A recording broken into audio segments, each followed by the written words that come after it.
Sud Radio, le grand matin week-end, l'info Éco Plus, Didier Testo. Bonjour mon cher Didier. Bonjour Maxime. Cette semaine, après les attaques de Donald Trump contre l'Europe, quelle réponse on pourrait réellement envisager, nous ? Alors les derniers jours ont été particulièrement violents de la part de ce qu'il faut bien appeler notre ancien allié, les États-Unis, car les publications de Donald Trump, ces déclarations qui ont suivi sur tel ou tel dirigeant européen montrent que la stratégie de l'administration américaine se met en place contre l'Europe et en faveur de la Russie dans le conflit ukrainien. Alors tout le monde change à vitesse grand V. Il est plus facile d'attaquer comme Donald Trump que de se mettre d'accord pour se défendre contre lui. Dans ce contexte tendu du moment, il faut rappeler tout de même quelques forces oubliées par Donald Trump, qui est à la tête, il faut le rappeler, d'un État surendetté qui ne survit que grâce à des étrangers, japonais, chinois, européens, qui financent sa dette colossale de 36 000 milliards de dollars et des intérêts de 1 500 milliards par an. Si l'Europe est acculée par l'administration Trump, elle pourrait envisager de se défaire de ces 2 300 milliards de dollars qu'elle détient en bons du Trésor américain.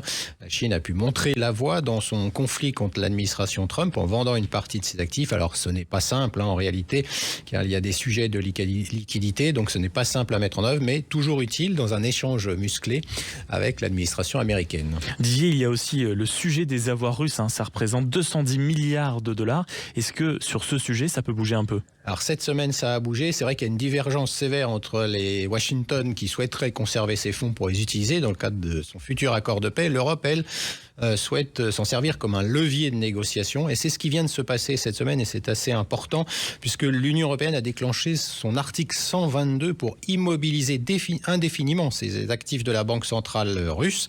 L'article avait déjà été utilisé dans le contexte de la pandémie de Covid ou de la crise énergétique. Cela change la donne, il faut le dire, car au début de la guerre en Russie, l'Union européenne, coordination avec les alliés, avait accepté d'immobiliser les actifs de la Banque centrale russe. Mais après le retour de Donald Trump à la Maison-Blanche, suspension de toute aide à l'Ukraine, les Européens ont soudainement été contraints d'assumer toute la responsabilité et les besoins financiers et militaires de l'Ukraine pour 2026-2027. Ils sont assez important puisque c'est 135 milliards de dollars, d'où la question et des débats sur le financement. Et la présidente de la Commission européenne, Ursula von der Leyen, a donc proposé de convertir les avoirs russes immobilisés en prêts à taux zéro à l'Ukraine au titre des réparations.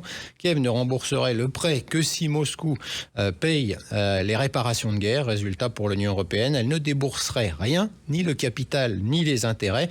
Et l'argent, dans ce cas, proviendrait directement des avoirs souverains de la Russie. Malgré les réticences belges qu'on a pu voir, l'annonce d'un plan de paix en 28 points, il faut le dire clairement, favorable à la Russie par les Américains, cela a accéléré les choses ici en Europe. Et grâce à cette décision, on peut dire que la libération éventuelle des actifs serait soumise à l'approbation d'une majorité qualifiée et serait donc protégée de tout veto indésirable, comme ceux de la Hongrie par exemple. Les Européens ont donc eux aussi des cartes majeures dans ce nouveau jeu imposé par les Américains. Donald Trump est un homme de deal, on le sait. L'Europe n'a pas encore dit son dernier mot.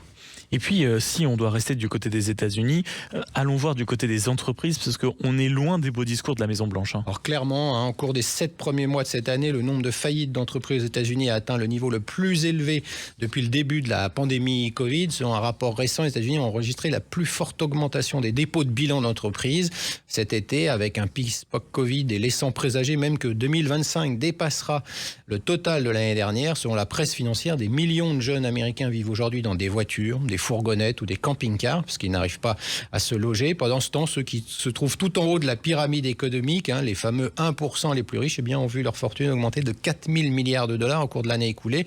Une hausse pratiquement de 7%.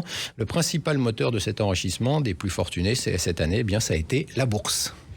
Et si l'Europe essaye de se défendre face aux États-Unis, la Chine, et ça on le remarque, est aussi clairement à l'attaque. Oui, c'est la 3e édition d'un baromètre intéressant de l'industrie qui avait été réalisé en partenariat avec la DGE, la Banque des Territoires, BPI-France, Business France et France Industrie, qui met en lumière ce phénomène assez impressionnant. Le solde commercial de l'Europe avec la Chine dépasse désormais les 300 milliards de dollars.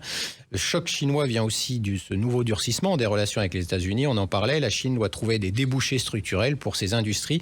L'Europe se retrouve donc face à un choc de compétitivité avec des prix de production européens qui ont explosé, des coûts énergétiques qui restent élevés ou des filières stratégiques, batteries, véhicules électriques par exemple, panneaux solaires qui sont ultra dépendantes de la Chine. Et selon ce baromètre, c'est que l'écart de prix se creuse au moment même où les investissements européens doivent s'accélérer, alors avec des subventions massives, des crédits bonifiés, l'ingénierie injections de fonds publics, la Chine, elle, soutient tranquillement, on pourrait dire, ces filières au point de fausser durablement la compétition mondiale. Et c'est une stratégie industrielle assumée pour capter justement cette valeur ajoutée. L'Europe est, selon ce baromètre, à un moment charnière. Si elle ne reconstruit pas sa base productive, elle sortira progressivement des chaînes de valeur mondiales.